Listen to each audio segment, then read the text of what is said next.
Hello mga bata! Narito tayo ngayon sa Kids Love!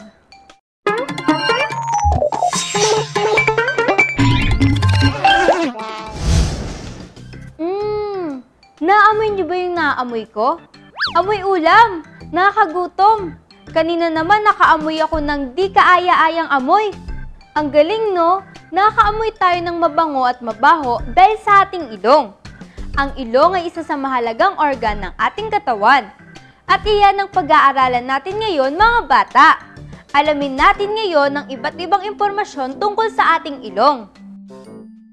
Ang technical term na sense of smell ay olfaction. Maaari tayong makaamoy ng iba't ibang amoy o odor, pero hindi ito kasing sensitive ng ibang hayop tulad ng aso. Meron tayong dalawang nostrils, at ito ay nahati sa nasal septum. Ang nasal septum ay binubuo ng cartilage, isang tissue na mas matigas sa muscle pero mas flexible naman sa buto.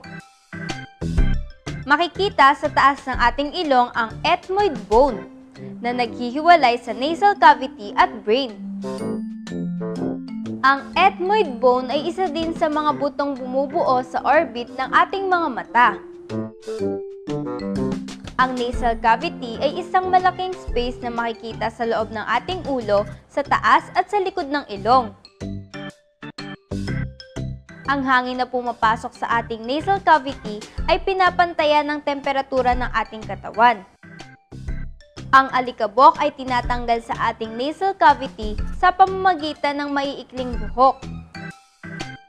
Ang ibaba ng nasal cavity natin ay ang ating ngalangala o taas ng ating bibig.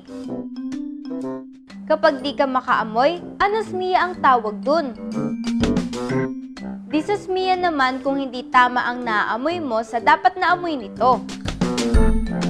Hyperosmia naman kapag masyadong malakas ang sense of smell. On average, mas malaki ang ilong ng mga lalaki kaysa sa babae.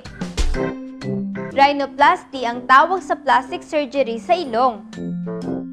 Mahalaga ang ating ilong sa araw-araw nating paggawa. Ginagamit din natin ito para malasahan natin ang ating kinakain. Alam nyo ba yun mga bata?